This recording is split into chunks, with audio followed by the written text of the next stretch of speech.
Pastor Salomão da Paz. Possamos, ó Deus querido, abrir o coração, ser amado para ouvir a tua palavra, Senhor. Fala conosco, Deus, em nome de Jesus. Amém. Graça e paz, irmão, mais uma vez.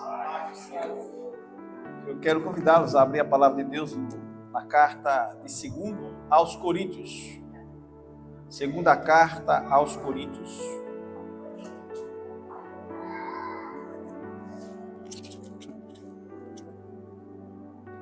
Capítulo 5.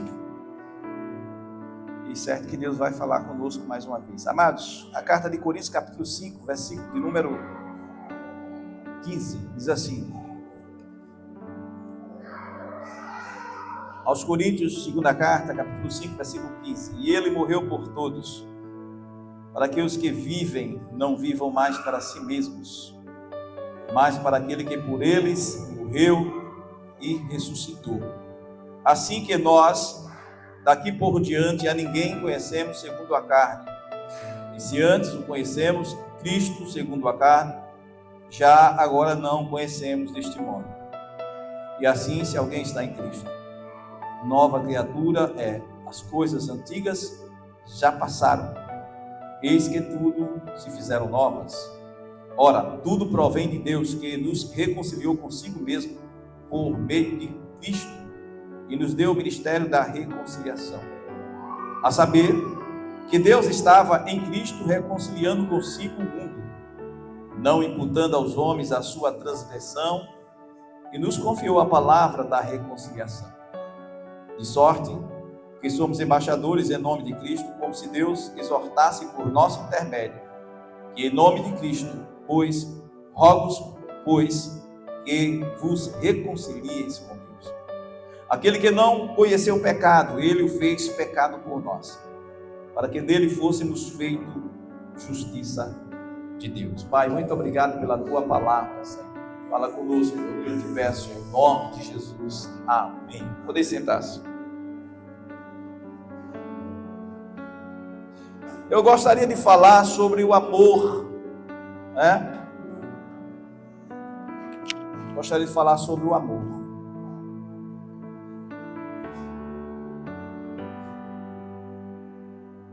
Uma palavra, né? Verbo, né? Esta palavra que o verbo amar, né? Esta palavra que vem da eternidade, vem revelar-se, vem manifestar-se em ações. A gente viu aí oração, palavras falando sobre viver um evangelho prático, um evangelho real, um evangelho que esteja entrelaçado pelos laços do amor. E falar de amor não é cantarolar, não é expressar somente em palavras. Porque quando falamos de amor, não tem como dizer que o amor é Deus. Está escrito na carta, né? Ali de João 4, versículo 8. Quando diz que aquele que não ama não conhece a Deus, porque Deus é amor. Então falar de amor é falar de Deus. E falar de Deus é falar da perfeição, falar da bondade, falar dos atributos de Deus, em que nós conseguimos enxergar quando Deus se revela através das suas ações. Torna-se conhecido através das suas ações.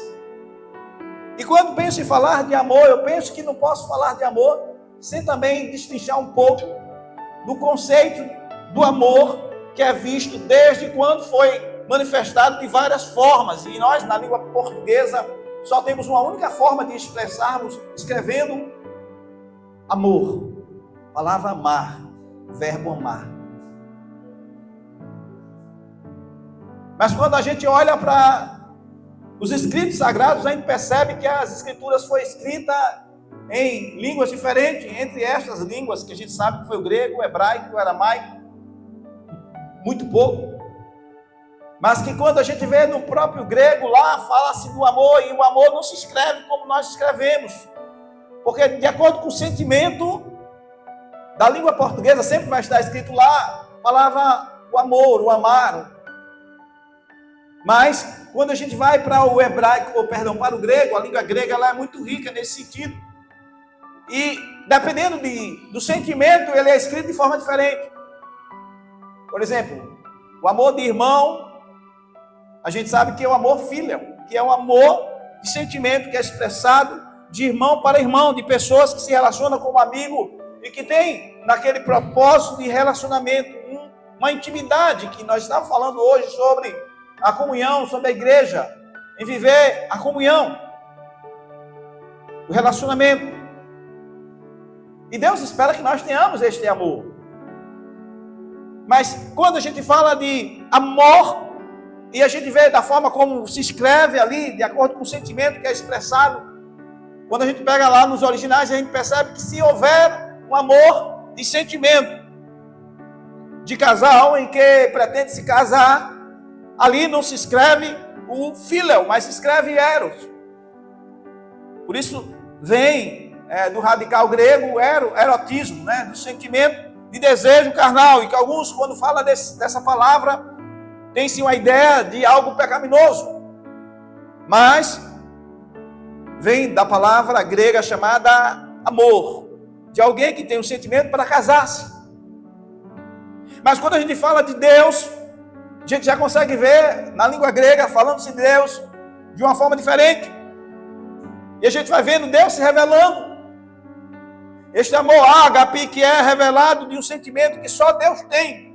E que Jesus, ao revelar-se, conversando com Pedro, se identificando, querendo conhecer que tipo de amor Pedro queria afirmar-se de acordo daquilo que ele sentia para com ele. E Jesus pergunta por 3 vezes: Pedro, tu me amas? E Pedro, por 3 vezes, ele estava ali relatando sobre aquele amor. E quando Jesus pergunta mais uma vez, Jesus, ao perguntar, ele disse: Senhor, tu sabes que eu te amo. Mas era um amor que Pedro estava falando de irmão, de amigo, de alguém próximo, de alguém que tinha uma intimidade.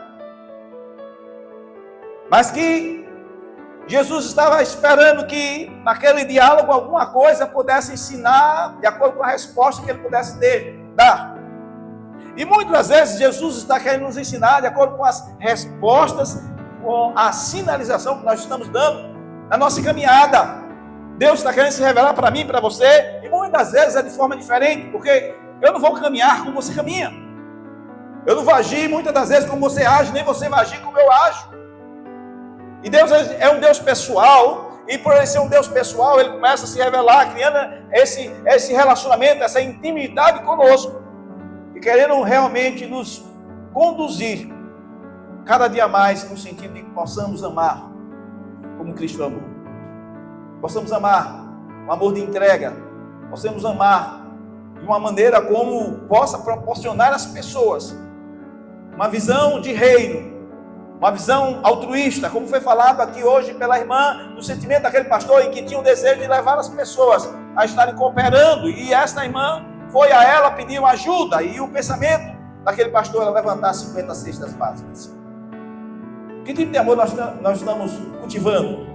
Que tipo de relacionamento nós estamos tendo para com as pessoas, para que elas vejam em nós, pois Cristo em nós é a esperança da glória. E esse texto que nós lemos é um texto que fala exclusivamente, e ele morreu por todos, versículo número 15, que diz: para que os que vivam, não vivam mais para si mesmo, mas viva por amor daquele que por ele morreu e ressuscitou. O texto diz que ele morreu por todos. O Senhor Jesus não fez acepção de pessoas. Ele não escolheu uns para a salvação e outros para a perdição. Ele salvou, ou ele tem o propósito de salvar a todos, mas nem todos serão salvos.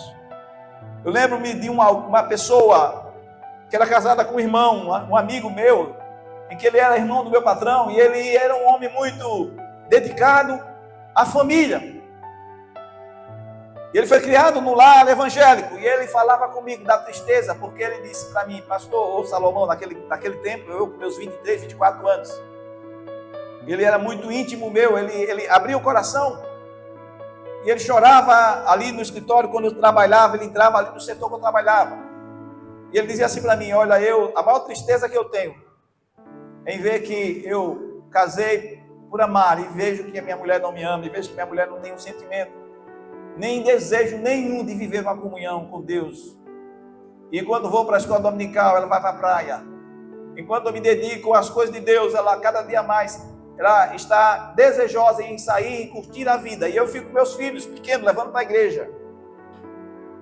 E ele falava da sua tristeza, porque ele casou olhando a aparência física. E no fundo, aquela mulher não tinha interesse nenhum em viver uma vida de relacionamento com Deus. E uma vez, eu me lembro que ele me convidou, eu cheguei no seu apartamento, ele lá lavando os pratos, aquele homem bastante dedicado à família, porque tem coisas, irmãos, que a gente não consegue entender. Como às vezes até as mulheres deixam de querer ter um relacionamento com Deus, ou mesmo com aquelas pessoas que são dedicadas ao Senhor. E elas terminam ou fazendo pouco caso daquele homem que tem sido responsável com a sua casa e tem procurado dedicar-se ao Senhor e ser fiel a ela. Eu vejo alguns exemplos de algumas pessoas, a gente sabe, não vou falar aqui, até algumas pessoas bastante famosas, que eu vi uma mulher dizendo assim: eu não queria aquela vida, ele era muito bonzinho para mim, porque ele não faltava nada em casa, tinha tudo que eu queria, mas ele era muito bonzinho, muito perfeito, e eu não queria um homem daquela forma, eu queria um homem diferente. Eu conheço uma mulher que fez essa escolha, deixou o casamento, foi viver as aventuras, e hoje está chorando, porque este homem de Deus já casou de novo, está vivendo a sua vida feliz, e ela está vivendo amargamente triste, murmurando, porque ela, mesmo sendo cristã, essa outra pessoa que eu estou falando, não conseguiu viver de uma maneira que pudesse estar pautado nos princípios de Deus, tendo seu casamento, tendo a sua família, dentro de princípios que possam levá-la à verdadeira felicidade. E desta pessoa que eu conheci, voltando a esse testemunho, enquanto ele lavava os pratos, eu estava ali naquele apartamento numa área nobre. Aquele homem era um homem que tinha condições financeiras, e ele era um homem muito caseiro. Ele me convidou, eu me lembro que naquele dia, ele lavando o prato, ele disse assim para mim, a minha mulher me disse uma coisa que eu estou preocupado, eu estou pensativo. E eu disse: qual foi? Ela disse assim: eu admiro você, servir a um Deus que vai perder para Satanás. Veja que palavra ela falou. Ele falou: meu Deus não vai perder para Satanás. Ela disse: vai, porque está escrito que muitos são chamados e poucos são os escolhidos. Então o número de perdidos vai ser bem maior do que o número de salvos. Então ele vai perder para Satanás, sim. E ele veio conversar comigo, como eu era estudante da Bíblia, ainda dirigia a congregação e gostava de estudar a palavra de Deus. E ele chegou para mim e falou: eu sei que realmente tem esse texto, mas é o diabo querendo colocar dúvida sobre aquilo que você crê. Jamais o Senhor vai perder para Satanás. Satanás já está derrotado, já perdeu. A vitória já foi ganha na cruz do Calvário, porque ele morreu por todos. O texto está dizendo aqui que ele morreu por todos, para que os que vivem não vivam mais para si mesmos, mas para aquele que por ele morreu e ressuscitou. A verdade é que muitas pessoas só querem viver para si mesmo. E essas pessoas que escolheram, optaram em viver distante de Deus, não tem como Deus trazer para perto se elas não querem. Existe o livre-arbítrio, cada um é responsável pelas suas escolhas. E Deus vai salvar aqueles que querem realmente serem salvos, aqueles que creem na palavra redentora, aqueles que recebem o sacrifício vigário de Cristo, aqueles que não estão assim de uma maneira a estar falando palavras que possam estar levando outros a pecarem. Tem muitos que não são semeadores da boa semente. Infelizmente, tem muitos que são semeadores, mas não são da boa semente. E a boa semente diz que faz germinar 30, 60 e a 100 por um. A semente boa, irmãos, ela faz germinar de uma forma em abundância. E nós estamos com ela porque o amor de Cristo foi derramado em nossos corações. Agora nós só temos que fazer transbordar este amor. E esse sentimento que eu acabei de falar, que nós temos, que são diversos, eles têm que estarem totalmente irmanados. Porque nós temos, conforme nós temos ministrado aqui nos domingos pela manhã, que temos comunhão vertical e horizontal. Nós temos que ter comunhão com Deus, mas também comunhão com os homens. E o texto que nós lemos diz que da agora em diante, diz o apóstolo Paulo, ninguém conhecemos segundo a carne. E se antes conhecemos Cristo segundo a carne, já agora não conhecemos deste modo. O apóstolo Paulo estava entrando nas profundezas de Deus, porque no relacionamento físico que os apóstolos tiveram com Jesus, fez com que eles conhecessem Jesus homem, mas que depois, no momento que Jesus foi assunto aos céus, eles passaram a viver experiências tremendas após a partida de Jesus e ao receberem o Espírito Santo. É por isso que ele disse, agora nós não conhecemos somente a carne. Porque o poder de Deus foi revelado na pessoa de Jesus. E agora esse Jesus que disse que não nos deixaria órfãos, mas estaria enviando o Consolador, o Espírito Santo, o Espírito que o mundo não poderia receber, mas eles receberiam. Agora eles tinham provado deste Espírito e agora eles estavam transbordando a manifestação do Espírito através do testemunho que eles estavam dando. É por isso que o apóstolo ele chega aí no versículo número 20, quando ele diz, de sorte que somos embaixadores da parte de Cristo, como se Deus por nós rogasse. Rogo-vos, pois, da parte de Cristo, que vos reconcilieis com Deus. O homem está no estado pecaminoso, o homem está no estado de afastamento de Deus, mas ele fala que há uma necessidade, por isso ele diz, eu estou rogando que da parte de Cristo, vocês se reconciliem com Deus, porque Deus é fogo consumidor, Deus é amor, ele enviou Jesus, mas também ele é fogo consumidor, e aqueles que negarem, por certo, ele não negará.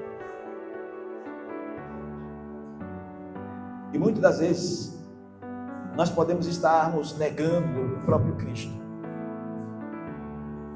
andando na contramão, não sendo aqueles que ajuntam, mas sendo aqueles que espalham.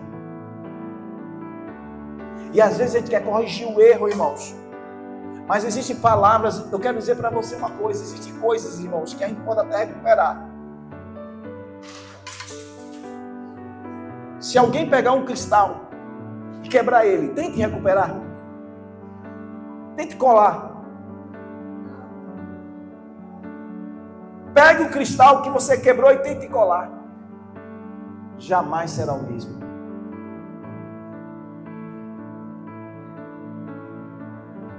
Jamais. Existem coisas que não voltam, irmão. Oportunidade perdida, palavra dita, não volta. Então nós temos que olhar o que Deus está fazendo por nós, a chance que Deus está nos dando, irmãos. E Paulo ele diz, olha, de sorte que somos embaixadores da parte de Cristo, como se Deus rogasse por nós, rogo-vos, pois, da parte de Cristo, que vos reconcilieis com Deus. Peça perdão, meu irmão, vai ao Senhor enquanto pode, vai ao Senhor enquanto há tempo. Porque você é um embaixador, você é um representante de Deus. E o diabo quer tirar esta essência, esta responsabilidade de você. Satanás articuloso, encardido, fedorento, sujo, nojento, ele está fazendo de todas as formas para tirar você do centro da vontade de Deus. Só você que não percebe isto. Ele coloca pessoas se fazendo de irmão. Ele coloca maus conselheiros.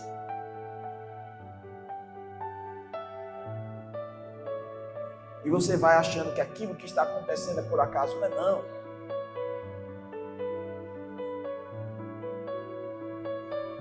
E o apóstolo Paulo ele diz, aquele que não conheceu o pecado, ele fez pecado por nós, para que nele fôssemos feitos justiça de Deus. Foi em Jesus. A justiça de Deus veio em Jesus, não veio em mim, no pastor, não veio no presbítero, não veio através das minhas ações, não veio através das ações da igreja, por mais que possamos testemunhar e vivermos nos caminhos do Senhor. Mas é Cristo em nós que é a esperança da glória. É Cristo que é o cabeça. E este amor tem que estar impregnado em nós. Nós não temos que estar mendigando em nada, irmãos. As coisas têm que ser espontâneas. Hoje pela manhã eu falava: não espero mais nada de ninguém. Nem você deve esperar. Faça a sua parte. O que vier, veja como lucro. Dê glória a Deus. Porque da agora em diante, irmão, o cerco vai fechar, as pessoas vão ficarem avarentas, as pessoas vão serem exclusivistas. O egocentrismo está tomando conta. As pessoas estão em busca de quanto mais seguidores, mais satisfaz o seu ego. Não estão preocupados em seguir, mas estão atrás de seguidores. Não estão preocupados em seguir os padrões. Não estão preocupados em que os sinais possam nos acompanhar. Porque diz a palavra do Senhor que os sinais hão de nos acompanhar. As pessoas estão em busca dos sinais.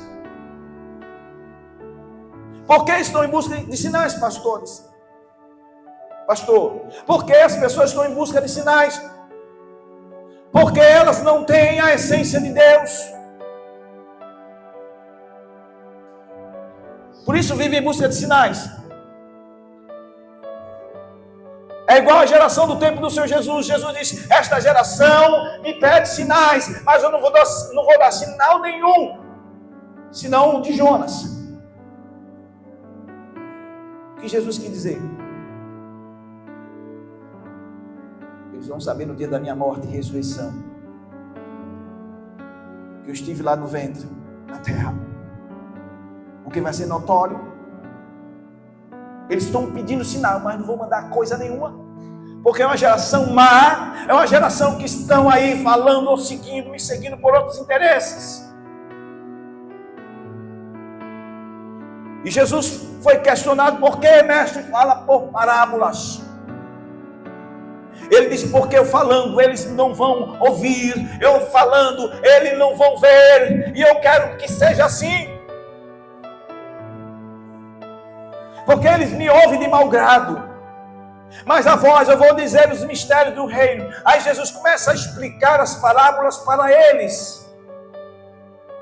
Jesus disse que não ia falar de forma diferente, porque era uma geração má, e enquanto eles conheciam o coração, ele disse: eu falo por parábola, para que eu não possa curá-los, para que vendo não vejam, ouvindo não ouçam, e eu não possa curá-los. Jesus não queria curar a todos? Não era porque Jesus não queria curar, é porque Jesus conhecia o coração. Claro que ele queria curar a todos, mas ele disse que não iria curar aquela geração, porque era uma geração que estava ali, irmãos, para contender, era uma geração que estava ali para usar as suas palavras e torcer o sentido da palavra para levantar as pessoas contra o reino de Deus. E Jesus era duro com estas pessoas, porque aqueles que não ajudam, espalham, e Jesus não queria estes ao seu lado. Mas ele deixou aqueles que ele tinha por propósito. Porque certa vez perguntaram: Senhor, e contra estes? Estavam preocupados com aquele que estaria o entregando. Aí Jesus disse: deixe que vocês estejam me seguindo. Não se preocupem com este. Vocês me sigam. Porque tudo tem um propósito. E Jesus permitia que algumas coisas aconteciam, mas ele sabia o que estava à sua volta ocorrendo, para que também se cumprissem as escrituras, que foi contado entre transgressores.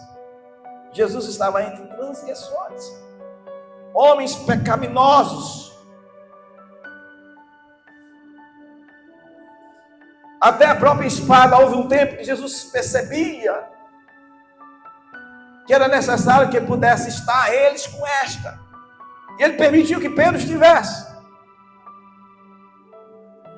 para que se cumprisse as Escrituras. As Escrituras precisavam se cumprir. Jesus estava andando com Pedro, sabia que era Pedro, e Jesus não tirou a espada de Pedro.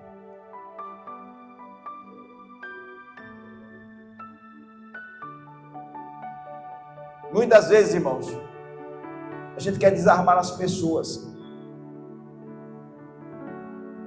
mas o tempo de desarmar as pessoas que estão com o espírito armado vai chegar. Será quebrantado alguns sem que haja cura. Porque enquanto ouve a palavra e não dá crédito, vai chegar um dia que haverá um quebrantamento que não será para cura. Pastor, será para quê? Para a condenação eterna. Os que ouvem a palavra e não mudam. Infelizmente, irmãos. Por isso que o apóstolo Paulo diz, olha, de sorte, você é por acaso? Não, Deus fez isso. Você é privilegiado, de sorte que somos embaixadores da parte de Cristo. Rogo-vos, pois, da parte de Cristo, que vos reconcilieis com Deus. Você é um representante de Deus. Então haja como tal. Pastor, mas como representante eu tenho que ser verdadeiro. Às vezes eu tenho que dar uma resposta na lata. Se for necessário, você tem que dar. Misericórdia. Mas tem pessoas que não vão gostar, não. Irmãos, é melhor você ter uma crítica de alguém que te ama, que quer o teu bem, do que você ter os elogios que esteja amaciando o teu ego e que de repente tu fecha os olhos e quando você acordar você perceber que você não está no caminho, não está no lugar que era para você estar. E é melhor você ter alguém que diga a você, que você chore, tristeza, porque falou a verdade, que doeu, você não sabia que você era assim. Você não sabia que você tinha magoado tanto. Você não sabia que você estava sendo uma pedra de tropeço.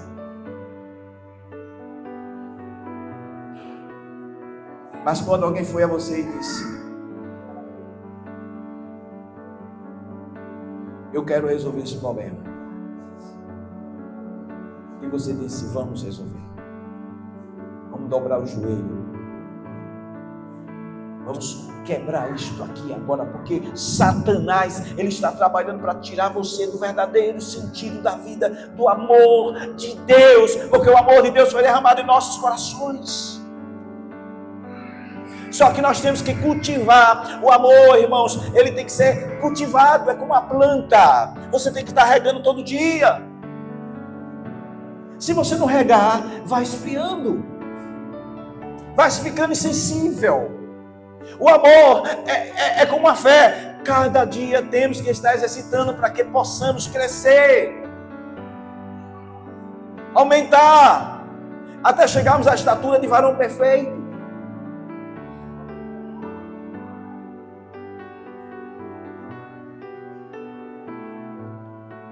Versículo 19 da carta de Coríntios, capítulo 5, diz assim: a saber, que Deus estava em Cristo reconciliando consigo o mundo, não imputando aos homens as suas transgressões, e nos confiou a palavra de reconciliação. Pare para pensar o que é isto.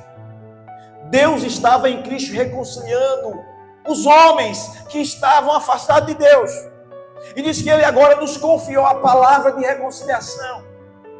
Ele nos confiou para que possamos chegar para o irmão. Ele nos confiou para que possamos tomar uma atitude por amor. E dizer ao irmão, irmão, Ele nos confiou, Ele confiou a mim, confiou a você a palavra de reconciliação. Não dá para a gente viver assim não, irmão. esposo, esposa, filho. Não dá para viver assim, não. Seria muito mais fácil, irmão, cada um viver a sua vida e esquecer. Seria muito mais fácil. Mas o amor, irmão, só faz bem ao próximo. Eu estava ministrando numa igreja que fui pastor, e essa irmã, e um dia ela chegou toda alvoroçada na igreja. Ela disse: pastor, eu quero a palavra, pastor. Eu disse: por que você quer a palavra, minha irmã? Ela não era ainda conselheira regional, Deus ainda não tinha tratado com ela nessa área. E ela estava revoltada. Eu vi que tinha algo estranho no seu semblante. Eu quero falar. Você quer falar o quê, meu irmão? Aquela autoridade no nome de Jesus. Não, é porque é muita falta de amor. Ela estava fervendo. Eu estava no corredor de acesso às dependências do templo. Eu disse: vem cá, meu irmão. Fica tranquila. Eu vou pregar sobre amor. E eu não dei a palavra a ela, preguei. O sermão que eu ia pregar naquele dia, eu mudei naquela hora, fui para Coríntios capítulo 13, preguei em cima de Coríntios capítulo 13. E ao pregar, eu fiz um apelo. O filho dela, que estava desviado da igreja, era músico, eu chorando, se entregou a Jesus. E ela veio também chorando. E ela dobrou, chorou. E ao terminar o culto, ela veio: pastor, venha cá, se diga, deixa eu lhe dar um abraço. Ela me deu um abraço, chorou. E disse: pastor, eu estava com tanta raiva. Se o senhor me desse o microfone, eu ia fazer uma ração. Ia dizer um escarcéu ali. E graças a Deus que o senhor foi lançado e não me deu o microfone. Mas eu saí daqui tão aliviada porque Deus falou comigo. Que Deus continue a te usar. Porque o que eu ia dizer aí, pastor, só Deus ia me segurar. Mas foi tão bom o senhor ter me dado a palavra. Eu saí com a leveza da minha alma, porque Deus falou. E meu filho, pastor, que estava desviado há tantos anos, voltou para Jesus e me abraçava naquele choro, naquela alegria. E eu vendo com meus olhos de que o amor, ele ainda é o mesmo do Senhor conosco. Ele não mudou. Nós, irmãos, que mudamos, que precisamos pedir a Ele para ter misericórdia nas nossas vidas. Fique de pé em nome de Jesus. Aquele que não ama não conhece a Deus, porque Deus é amor. Fale com Deus. Mas eu gostaria que os diáconos viessem aqui à frente, os presbíteros viessem aqui à frente. E nós vamos estar celebrando a nossa ceia nesta noite. Você que veio ceiar, venha, porque esse é o momento, irmãos, que estamos mostrando para as hostes espirituais da maldade que Deus, pela sua infinita misericórdia e graça, nos fez estarmos do bem.